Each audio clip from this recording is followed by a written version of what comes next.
সোমবার এই বঙ্গোপসাগরে তৈরি হতে পারে নতুন নিম্নচাপ। ভারী বর্ষণের পূর্বাভাস, ভাসবে এবার দক্ষিণবঙ্গের একাধিক জেলা। কতদিন চলবে টানা এই দুর্যোগ, কী জানাচ্ছে আলিপুর আবহাওয়া দপ্তর, সমস্ত কিছু আপডেট আপনাদের জানাবো। তার আগে আপনাদের কাছে একটি রিকোয়েস্ট, যদি আপনারা এখনও পর্যন্ত আমাদের চ্যানেলটিকে সাবস্ক্রাইব করে না থাকেন তো চ্যানেলটিকে সাবস্ক্রাইব করে পাশে থাকবেন। ভিডিওটি ইনফরমেটিভ মনে হলে প্রচুর লাইক শেয়ার করতে ভুলবেন না। পাশাপাশি আপনারা পশ্চিমবঙ্গের কোন জেলার থেকে ভিডিওটি দেখছেন এবং আপনাদের জেলায় বর্তমানে আবহাওয়া কীরূপ রয়েছে সেটি অবশ্যই কমেন্টে লিখে জানাতে ভুলবেন না।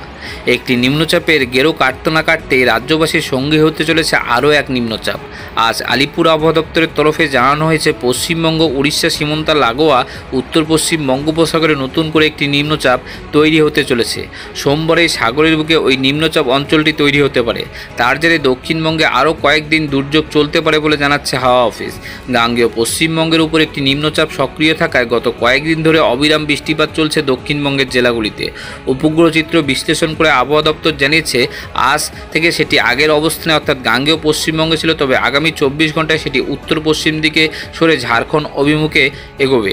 সেক্ষেত্রে সেটি আগের তুলনায় আরও দুর্বল হবে। তাছাড়া মৌসুমী অক্ষরেখা এখন সুতগড়, রোহতক, ফতেগড়, গয়া, দীঘা হয়ে বঙ্গোপসাগর পর্যন্ত বিস্তৃত। তবে ঘূর্ণাবর্তের প্রভাব হলো নতুন নিম্নচাপের জেরে দক্ষিণবঙ্গে এখন এই দুর্যোগ থামছে না বলে জানাচ্ছে আবহাওয়া দপ্তর। রবিবার দক্ষিণ 24 পরগনা, 2 মেদিনীপুর, বাঁকুড়া, ঝাড়গ্রাম, পুরুলিয়া, পশ্চিম বর্ধমানে ভারী বৃষ্টিপাতের সতর্কবার্তা। বাকি জেলাগুলিতে চলবে বজ্রবিদ্যুৎ সহ হালকা থেকে মাঝারি বৃষ্টিপাত। পাশাপাশি সঙ্গে 30 থেকে 40 কিলোমিটার দমকা গতিতে বইতে পারে ঝোড়ো হাওয়া।